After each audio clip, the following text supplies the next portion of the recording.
Aqabah Al-Kubra. Itu bayat para sahabat janji setia di sebuah tempat yang namanya Aqabah, dan Aqabah ini ada di sebuah tempat yang namanya Mina dan Kubra. Karena yang mengikuti Aqabah ini, perjanjian ini, bayat ini adalah 75 sahabat, banyaknya sahabat yang hadir di sini. Jadi bahwa susunan acaranya adalah sambutan Al-Abbas seperti saya sampaikan, kemudian isi bayat Nabi SAW yang kedua. Nah, dan isinya adalah tadi mendengar dan taat baik dalam keadaan semangat atau malas, membantu memberi untuk agama baik dalam keadaan kaya atau miskin, kemudian menegakkan amar ma'ruf nahi munkar, untuk selalu menegakkan hukum Allah meskipun di celah manusia, dan yang terakhir adalah untuk selalu menjaga, selalu menolong atau menjaga Nabi seperti penjagaan mereka terhadap anak dan istri. Secara umum seperti ini Pak, ini bahasa saya. Jadi untuk selalu menolong ketika Nabi SAW datang kepada mereka. Jadi Nabi meminta baiat mereka, janji mereka, kalau saya datang kepada kalian, kalian harus menolong dan menjaga saya layaknya kalian menjaga anak istri kalian. Bagaimana penjagaan seorang kepala keluarga terhadap anak dan istrinya Pak? Tentu penjagaan yang maksimal, karena seorang kepala keluarga menyayangi anak istrinya secara umum ya, menyayangi, maka mereka akan berusaha untuk melakukan apapun supaya anak istrinya selamat dan bahagia. Itulah yang diinginkan Nabi SAW dalam bayat ini. Maka singkat cerita, setelah Nabi pun mengutarakan isi bayatnya, maka para sahabat ingin membayat Nabi SAW. Ya Rasulullah, kami ingin bayat. Tapi mereka ada yang bertanya, ya Rasulullah, kami ini masyarakat Aus dan Khazraj punya perjanjian damai dengan Yahudi. Tentu ketika nanti Anda datang bersama kami, hubungan kami dengan Yahudi akan artinya putus, akan retak. Maka apakah mungkin nantinya suatu saat ketika kita sudah menang nantinya Anda akan kembali ke kaum Anda orang-orang Mekah dan meninggalkan kami orang-orang Ansor? Nah, masyarakat Yasrib sudah menentukan poin ini gitu kan.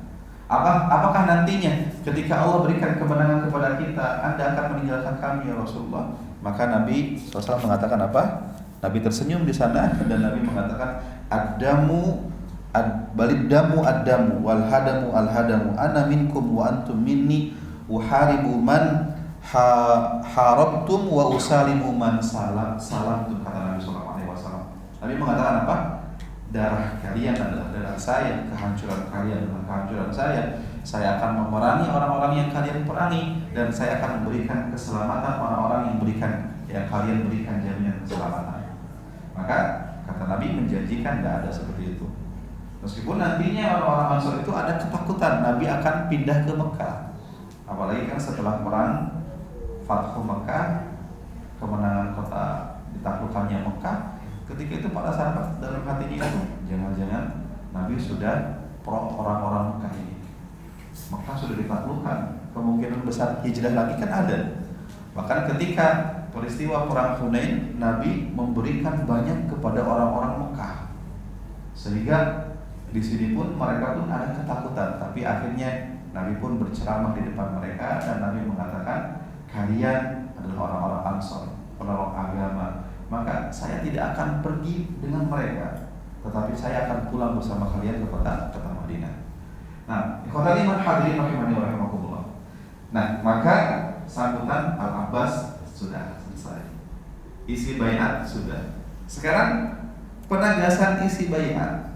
Apa maksudnya penegasan isi bayat? Bapak coba lihat dalam isi bayat ini. Ada orang-orang yang ketika disebutkan pasal-pasal ini, isi bayat ini, mereka memahaminya sudah, kita paham nggak? Tapi apa namanya? Poin cakupan paling jauh yang harus dipahami oleh masyarakat Ansor. Coba, ada yang bisa tahu gak? Apa pandangan jauh dari isi baiat ini? Kalau kita melihat sih, ya kita akan ini, ya. Tapi kadang ini Pak, dalam beberapa kasus ya, seperti biasanya dalam kasus pengacara-pengacara gitu, kita punya MOU perjanjian dengan salah satu, kemudian di pasalnya itu disebutkan kalimat-kalimatnya. Kadang kalau orang yang nggak paham main tanda tangan saja. Tapi pengacara ketika melihat itu, ternyata ada titik lemahnya di sana. Dalam kalimat itu ada titik yang bisa melemahkan kita gitu kan. Itu orang-orang yang pandai dalam membolak-balikan kalimat, sehingga nanti di meja pengadilan mereka bisa membolak-balikan kata itu, Pak. Gitu. Nah, mungkin ketika kita melihat keadaan ini, ya, kita paham secara umum. Tapi akhirnya ketika para sahabat ingin membaiat Nabi Sallallahu Alaihi Wasallam, tiba-tiba tangan Nabi dipegang oleh dua orang sahabat. Siapa itu? Nah, inilah isi penegasan isi baiat, dan penegasan isi baiat ini disampaikan oleh dua sahabat. Jadi poin nomor 3, penegasan baiat, penegasan isi baiat. Di sini yang menjadi tokoh adalah pertama Al-Abbas, bukan Al-Abbas bin Abdul Muthalib, makanya nama itu sama.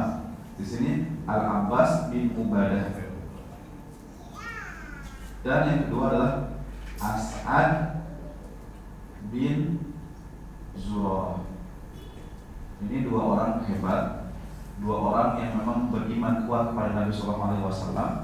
Ini yang ikut dua-duanya dalam baiat Aqabah yang pertama. Dan As'ad bin Zurarah ini adalah orang yang paling muda di antara mereka, tapi perannya penting, sentral. Pertama, ketika Mus'ab bin Umair datang ke Madinah, siapa yang menyambut, memberikan fasilitas? As'ad bin Zurarah. Jadi Mus'ab bin Umair kan datang dari kota yang jauh, kota Mekah di Madinah. Kalau nggak disambut dan diberikan fasilitas, akan berkembangkah dakwah? Tentu perannya berat, perannya luar biasa. Apalagi As'ad bin Zurarah ini adalah orang yang pertama kali menegakkan sholat Jumat di Madinah. Sholat Jumat sudah diwajibkan, akan tetapi Nabi tidak bisa melaksanakan sholat tersebut karena memang di Mekah tidak diizinkan. Tapi ketika para sahabat sudah mengetahui kewajiban itu, maka para sahabat mandiri melaksanakan sholat Jumat. Dan yang pertama kali mengumpulkan sahabat untuk melaksanakan sholat Jumat ini adalah As'ad bin Zurarah. Maka di Kuba kan, di Kuba ada Masjid Al-Jumu'ah namanya. Di sana Nabi melaksanakan sholat Jumat pertama kali di Madinah. Maka dibangunlah Masjid Al-Jumu'ah. Cuman masalahnya, sholat Jumat sudah ada sebelum kedatangan Nabi Sallallahu Alaihi Wasallam. Tapi kenapa masih disebut dengan Masjid Al-Jumu'ah? Karena Nabi pertama kali sholat Jumat di sana. Gitu.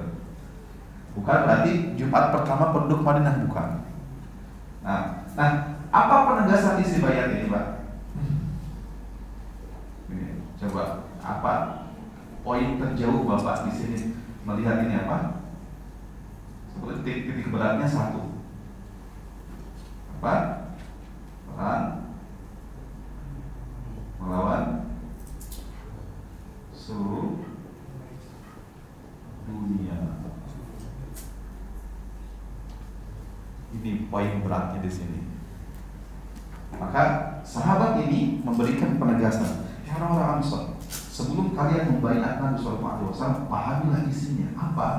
Hal tadruna, kata mereka, hal tadruna ala ma yubayyuna hadzal rajul. Kalian tahu gak sih apa isi poin baiat ini sebetulnya? Apa isinya?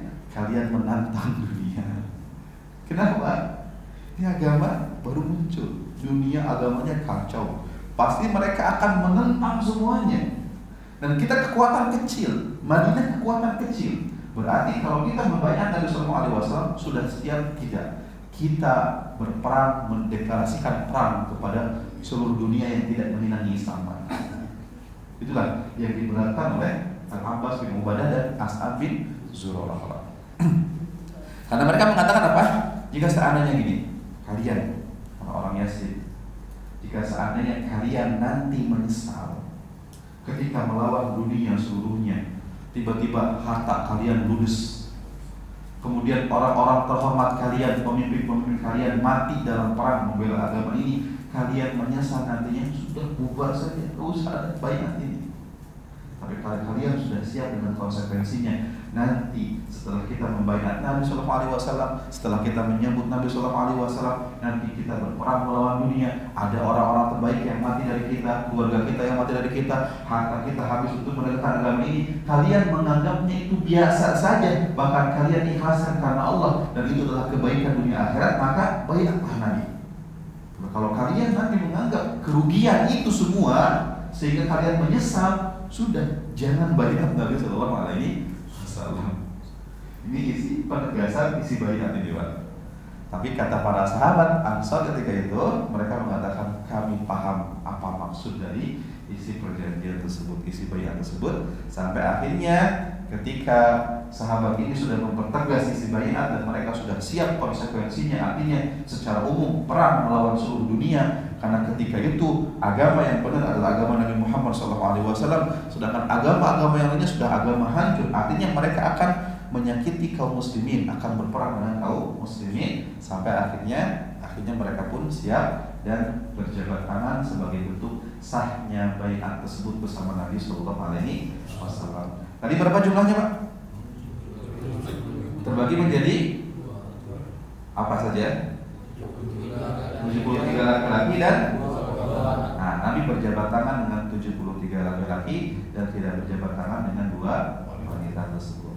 Nah, jadi selesailah baiat Aqabah Kubra ini. Setelah selesai ini, apa yang terjadi? Nabi SAW memilih di 72 tersebut 12 orang yang menjadi pemimpin-pemimpin untuk berdakwah lagi nanti di kota Madinah. Jadi dipilih 12 orang terbaik. Ini di situ disebutkan nama-namanya, tapi saya kira nggak perlu lah, karena nama-namanya banyak. Kalau antum ingin mendetailkannya, silakan dilihat kitabnya. 12 pemimpin-pemimpin yang menjadi pemimpin dakwah nanti di kampungnya masing-masing. Nah, setelah Nabi SAW memilih pemimpin-pemimpin tersebut, acara baiat selesai. Tapi ternyata apa yang terjadi setelah baiat selesai? Yang terjadi ada suara keras pengumuman. Ini ada suara keras berisi pengumuman dari setannya Aqabah. Jadi ketika sudah selesai, maka ketika itu ada suara keras. Suara kerasnya apa? Hai orang-orang Quraisy, hei penduduk Mekah, apakah kalian bersama orang-orang yang murtad dari agama kalian? Ternyata orang tersebut telah berkumpul untuk menyatakan perang bersama kalian. Ini pengumuman ini didengar oleh masyarakat Quraisy, dan Nabi pun mendengar itu, para sahabat pun mendengar itu. Maka Nabi SAW mengatakan apa? Ini suara setannya Aqabah. Hada azabul Aqabah, kata Nabi SAW. Jadi ya, setan-setan yang tidak menyenangi dakwah Nabi SAW, dia pun berusaha untuk memberikan bantuan. Kan banyak, nantinya banyak setan-setan yang memberikan bantuan untuk menghasut, untuk apa? Untuk mencegah dakwah Nabi SAW. Salah satu contohnya di sini. Contoh yang kedua, setelah kejadian ini, ketika ada setan menjelma menjadi syekh tua dalam perkumpulan di MPR-nya mereka untuk membunuh Nabi SAW. Dia menjelma menjadi manusia. Kemudian nanti di perang Badar, ini setan menjelma menjadi seseorang yang menguatkan orang-orang Quraisy yang berbentuk Suraqah bin Malik. Dan Suraqah ini mengatakan, tenang hai orang-orang Quraisy, kalian jangan takut, keluarga kalian di belakang saya yang akan melindungi dengan kabilah saja. Padahal itu adalah setan yang menjelma menjadi manusia. Maka setan pun di sini juga punya perannya untuk mencegah perkembangan dakwah Nabi Sallallahu Alaihi Wasallam. Maka ketika itu orang-orang Ansor mengatakan kepada Nabi Sallallahu Alaihi Wasallam, nih siapnya sahabat Ansor, kita panggilnya Ansor aja Pak ya. Karena memang ketika itu masih orang-orang yang siap berperang. Ya. Mereka mengatakan, ya Rasulullah, kita perang aja besok, kata mereka. Ini kan terjadi malam nanti. Orang-orang Ansor mengatakan 75 ini mengatakan, ya Rasulullah, kamu sudah siap segalanya. Bagaimana kalau kita perang orang-orang Mekah besok? Kata Nabi apa? Lanuk marbidali, kita belum diperintahkan oleh Allah Subhanahu wa Ta'ala. Sudah, tugas kalian sekarang pulang dengan selamat ke kampung kalian masing-masing dan berdakwah di sana. Lihat, ini menunjukkan apa? Bahwa segala keputusan Nabi Shallallahu Alaihi Wasallam itu adalah perintah Allah Subhanahu wa Ta'ala. Berhijrah perintah Allah, berperang pun perintah Allah Subhanahu wa Ta'ala. Kalau Allah belum berikan perintah itu, Nabi akan nah, kok kita berperang? Allah belum perintahkan saya perang. Semuanya adalah wahyu dari Allah Subhanahu wa Ta'ala. Sampai ceritanya Aqabah ini pun selesai. Kemudian, nah, karena pengumuman tadi malam, setan yang memberikan pengumuman itu, maka orang-orang Quraisy pun mencoba mencari kabar. Dan akhirnya mereka gini, mereka melihat bahayanya ketika masyarakat Madinah bergabung bersama Nabi SAW. Kenapa? Karena Madinah itu menjadi jalur sentral perdagangan mereka. Kalau seandainya Madinah masuk Islam, maka orang-orang Quraisy kalau mau pergi berdagang ke Syam melewati Madinah. Kalau mau terjauh tempatnya, Pak. Kalau ini Madinah masuk Islam, bahaya, semua perdagangan Quraisy bisa hancur, dicegat oleh orang-orang Madinah. Itulah yang mereka pikirkan. Maka mereka mengatakan, kita paling benci kalau bermusuhan dengan orang-orang Madinah. Akhirnya mereka pun mencoba untuk mentakkid. Ini kan mereka masih di kemah-kemahnya. Mereka masih di kemah-kemahnya masing-masing. Dan ini kan rombongan Madinah.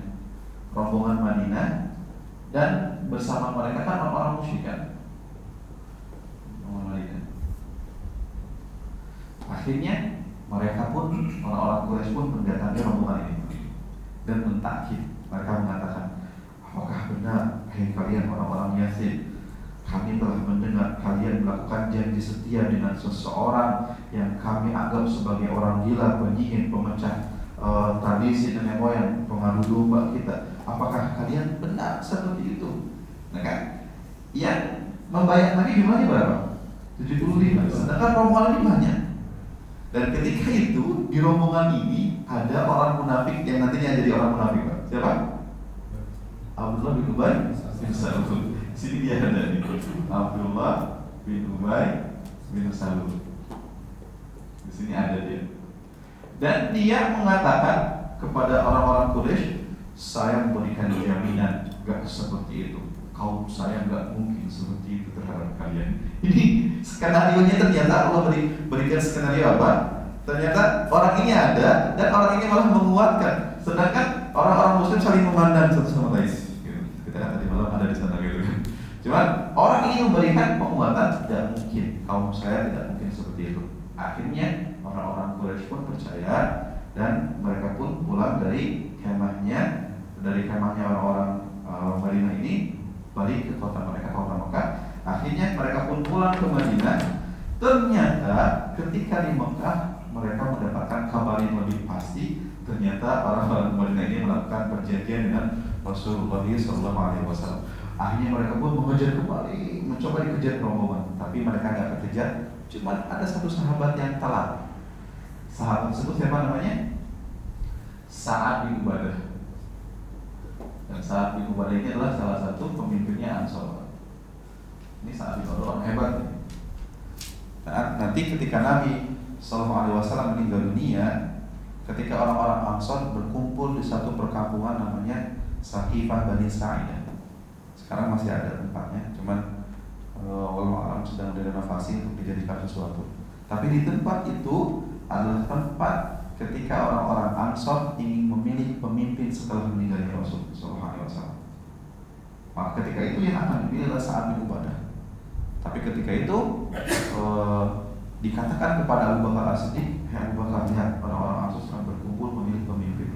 Maka Abu Bakar pun bergegas dengan Umar bin Khattab dengan sahabat Abu Ubaidah bin Al-Jarrah juga ke sana untuk mentakib. Ternyata benar Ansor sedang berkumpul-kumpul mencari pemimpin.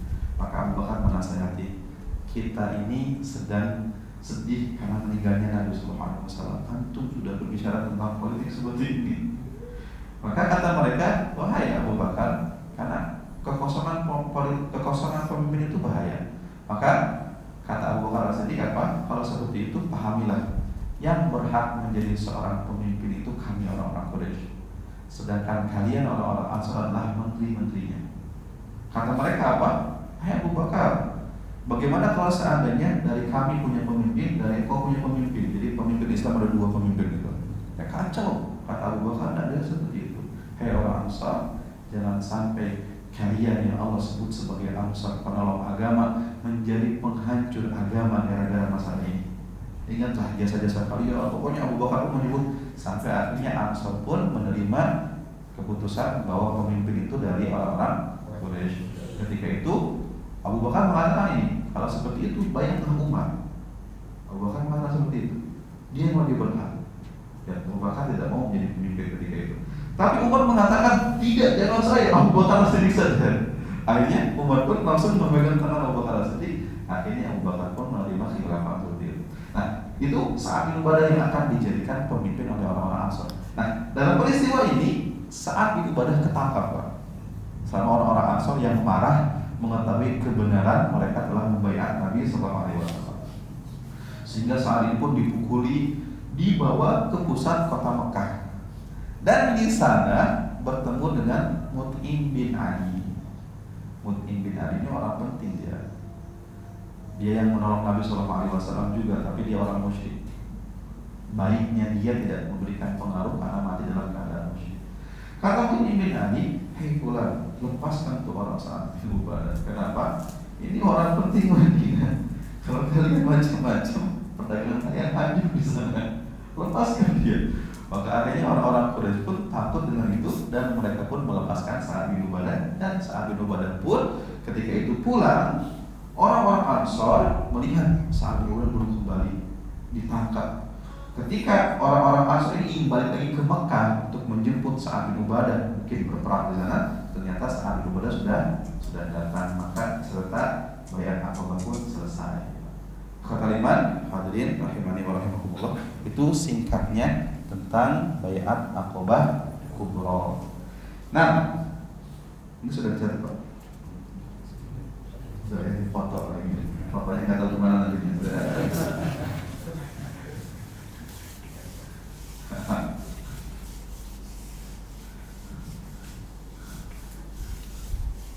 Ya, baik Pak.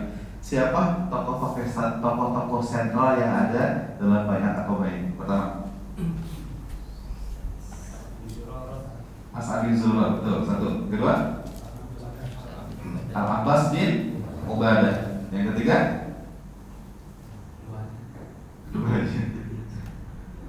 Al-Abbas bin Abdul Muttalib. Yang sambutannya orang sambutan apa lagi? Coba lagi. Rasulullah Sallallahu Alaihi Wasallam. Siapa lagi? Sa'ad bin Ubadah. Udah, itu nama-nama yang disebutkan lebih detail di peristiwa ini. Nah, ini terjadi di tahun berapa kenabian? 13 kenabian. Atau kalau dalam Masehinya berapa? Juni 622 Masehi. Apa susunan acaranya? Pertama, sambutan siapa? Abbas. Yang kedua, isi bayat. Ketiga, penegasan isi bayat. Yang keempat, tepuk tangan. Masya Allah. Apa sebutkan? Jangan buka bukunya. Sebutkan 5 isi bayat di sini. Pertama, Masya Allah, luar biasa. Gak nulis pun juga tahu. Mendengar dan mentaati semua perintah Nabi baik dalam keadaan semangat ataupun malas. Yang kedua, membantu dan beri untuk Islam dalam keadaan kaya atau miskin. Yang ketiga apa? Amal ma'ruf nahi munkar. Yang keempat, selalu menegakkan hukum Allah meskipun dicela orang. Yang kelima, menolong Nabi seperti menjaga anak dan istri mereka. Kami jalan ke bawah gitu. Baik. Nah, dari sini kita bisa ambil hikmah bahwa setan bisa menjelma menjadi manusia, bisa mengumumkan sesuatu dan suaranya terdengar. Kemudian berapa peserta di sini tadi? 70, 73 laki-laki, 2 perempuan. Kemudian berapa orang yang dipilih Nabi untuk menjadi pemimpin dakwah? 12. Sepertinya lebih lancar ya. Gak tahu lancarnya hari ini doang atau lagi. Baik, mana? Ada pertanyaan silakan. Gak ada yang tidak dipahami silakan. Kenapa? 2 wanita. Mau buat apa Pak? 2 wanita. Soalnya dihafalkan namanya juga nanti lupa lagi Pak. Ada di sini disebutkan 2 wanita ini namanya yang pertama Nusaybah bintu Ka'ab, yang kedua adalah Asma bintu Amr. Nusaybah dan Asma. Dua bukan beda. Ini kan orang Ansor. Kalau Asma itu Asma bintu Abi Bakar, ini kan orang Muhajirin. Bukan.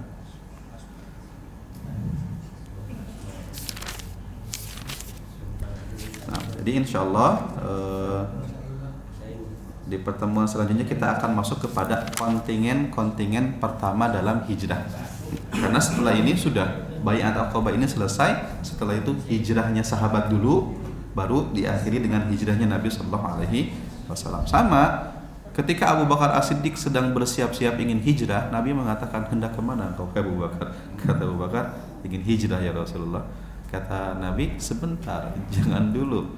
Abu Bakar mengatakan, "Apakah Anda ingin saya temani hijrah?" Kata Nabi, "Ya." Nah, artinya Nabi hijrah pun itu perintah Allah Subhanahu wa taala. Kalau belum diperintah Nabi tetap di sana. Makanya Nabi itu hijrahnya belakangan, Pak. Setelah sahabatnya selesai hijrah, maka Nabi, Abu Bakar, dan nanti Ali bin Abi Thalib dan keluarga Nabi terakhir nantinya. Allah, nanti kita akan ceritakan di pertemuan yang akan datang. Nah, naktafi bihadza, kita akhiri udah setengah 9, masyaallah. Subhanakallahumma wa bihamdika asyhadu an la ilaha illa anta astaghfiruka wa atubu ilaik. Wassalamualaikum warahmatullahi wabarakatuh.